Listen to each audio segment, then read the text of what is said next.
Hello, everybody. Welcome to today's Coffee Talk. My name is Henrike von Platen, and I'm talking with my friend Margrét Bjarnadóttir, who has a beautiful cup today. And we're going to be talking about how to reach Planet Fair as fast as possible, as always. But last time we talked, you were at World at Work, and you left me with a cliffhanger that this time you're going to show me and everybody else something about ChatGPT. So I'm very much looking forward to that. Please take over, Margrét. Yeah, thank you. No, so just to give you a little bit of background. So I've been doing machine learning probably for 2 decades now, a long time. And, over the past 10 years, I've looked at and been following a lot of the deep learning developments, and there have been, a lot of kind of leaps forward, especially in image recognition, right? So a lot of my work is either in, HR, as you know, or healthcare, and there our focus has always been on transparent machine learning, because nobody is going to make an HR decision or a clinical decision without really understanding what's behind it. So I really wasn't on the deep learning bandwagon until this past November, right? I honestly believe that this is going to change how we do things. So that's the reason why I've been since December. I've been, I'm talking to everybody who wants to listen to me about ChatGPT, because I think honestly this is going to change a lot of things. This is going to make us more productive, and especially us that speak English as a second language. And writing in a second language can sometimes be really slow. So this is going to change a lot of things. So let's actually set things up so we can actually share what we are looking at. All right, so we have shared. Basically, all I've done is I've just gone to chat.openai.com, and now I was going to ask you to, tell me what to ask of ChatGPT. Okay, I got it. Well, as spontaneous idea, as we always talk about pay equity, and I like the analysis being the first step, why don't we see if he knows why the pay equity analysis is so important to do first when you want to close your pay gaps? Let's see if he comes up with my answer. Yeah, why is pay equity analysis so important if you want to close your pay gaps? Your pay gaps. All right, let's see what ChatGPT thinks of it. Oh, wow. It's crucial. I've read crucial. Yeah, so it does, it always has an opinion. So it's just to give you a sense, it says pay equity analysis is crucial when it comes to closing pay gaps, because it provides an objective and a data-driven understanding of the existing disparities in compensation within an organization. Here are some reasons why pay equity analysis is important: identifying disparities, promoting fairness, legal compliance, retraining and attracting talent, reputation and public image, and then it details some of these things. I think I made the wrong question. I'm making myself, nobody needs to call me anymore with that question. No, yeah, it is super powerful. So it ends up with saying it's important to note that pay equity analysis is just the first step towards closing pay gaps. Once disparities are identified, organizations should take appropriate action to address and rectify any inequities, such as adjusting compensation structures, implementing fair pay policies, and creating a culture of pay transparency and accountability. I honestly... that before, did we? No, and I think this is pretty impressive. So I did, in the past, ask it once, how to conduct a pay equity analysis.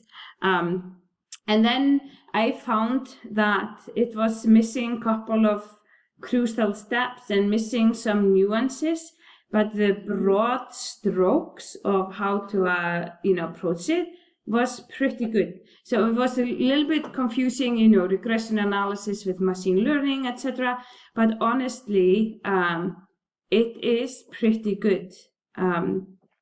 And notably, this is on ChatGPT 3.5.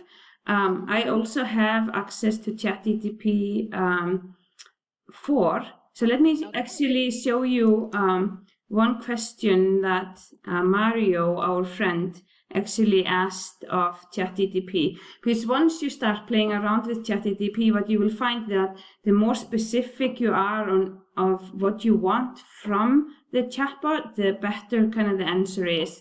And Mario's prompt was actually, what are the most important requirements of an effective fixed compensation setup for employees of a multinational companies from perspectives of global headquarters design, implementation, and administration? Answer should fit into a single A4-sized page. So this is a very specific, right? Yeah. It's clear what we want. And then the chatbot comes back with things that you should consider, what is important. I don't know if this will fit into a single A4 page, but it talks about designing an effective fixed compensation setup for employees at a multinational company requires careful considerations and several key requirements, right? It talks about global compensation philosophy, job evaluation and grading, market benchmarking, compensation structure and ranges, performance management, pay equity and diversity, communications and transparency, compliance, etc. So, it's a pretty good first step. So let me actually go back in my browser, because I do have. So I've been playing around with 3.5, but since I pay $20 a month to get access to the newer version. It's a little bit, it has the model behind ChatGPT 4 is a little bit larger. It starts to support both images and text as opposed to just text. So there's a couple of, ChatGPT is always evolving, so it's interesting. So just to give you a sense for whether, that's something that's worth it to you. So here I asked the same question about the fixed compensation, and we can see that it's a little bit different. It's not the same answer. And then the question is, okay, is it a better answer? I don't know. So, we are talking about designing, implementing, and administrating an effective fixed compensation setup for a multinational corporation. It starts out the same. It requires a careful considerations of various factors, right? And then it starts with market competitive pay, regulatory compliance, consistency and fairness, localization, transparency, benefit package, etc. So, but at least hopefully this gives our listeners and watchers a little bit of an idea of what you can really do with this tool. Crazy stuff. Yeah. Have you been using it? Well, I have used it once because I was so excited for today that I thought I have to do that before. And somebody also had told me about it. And I thought, okay, I'll just give it a go. So I registered, I think 2 days ago on the platform, and I just put something in, and I was like thinking, what do I do? And I didn't ask a question. What I actually did was I had a couple of notes, very short notes from a meeting, and I wanted to have I knew I had to write this into a full email text, and I said, okay, let's give it a go. So I prompted it with, could you please write me a polite email based on the following notes?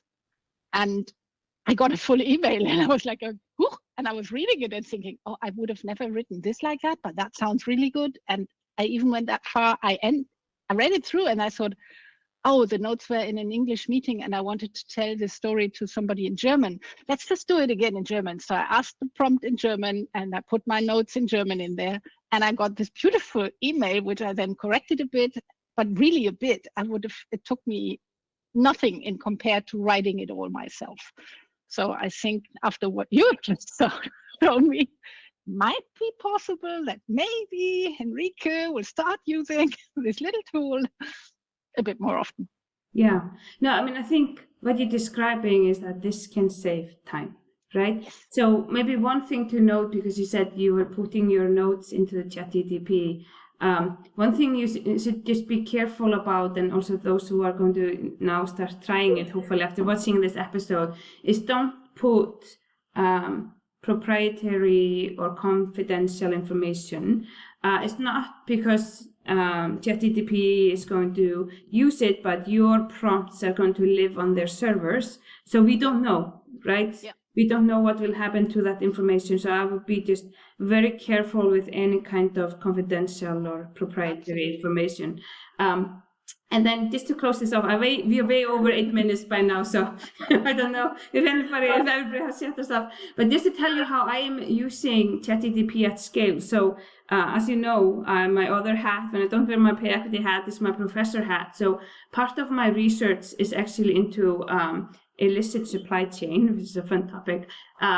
Maybe not over coffee, but maybe over something stronger. But what we do have, we have access to 280,000 news articles about violence in Colombia in Spanish.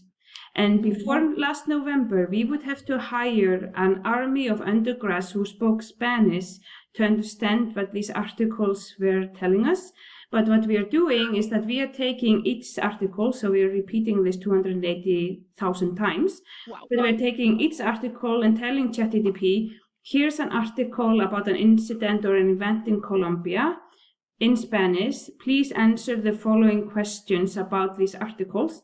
And then we have like 20 questions, like what happened, where did it happen, did someone die, were the children involved, were the women involved, how is the violence described, etc.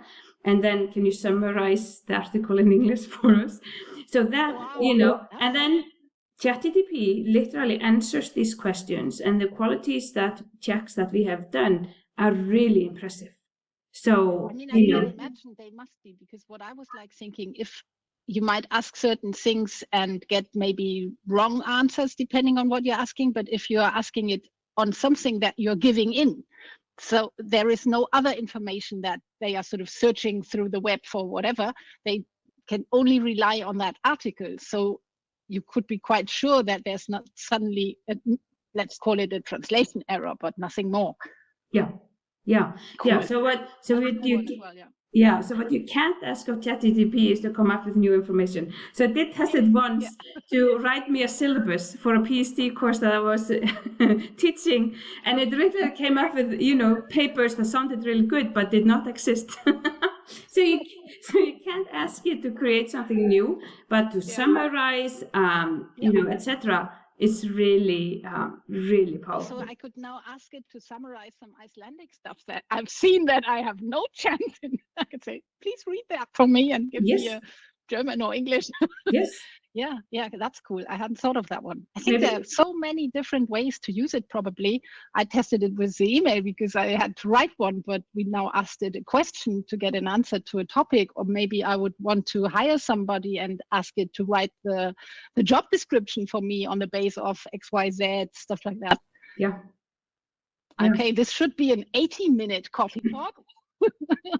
But I think once after, I don't know how many years already, we are allowed to go over time. Yes. Hopefully this will inspire someone. That's my hope. So. Because I think we all have to get familiar with how to utilize these tools, because they are going to become part of how we do our work. Absolutely. And time is everything that we have, and it's sort of limited, although the other day I watched a movie, and then I'll stop, about it was science fiction, and it was the relativity of time. And then again I thought, okay, this thing with time, well, that's another discussion. Maybe next time. Maybe next time. Thank you so much. Thank you. Good to see you. Some inspiring responses on this one. I hope so. That would be really cool. Yes. All right. Bye-bye, everybody. Take care.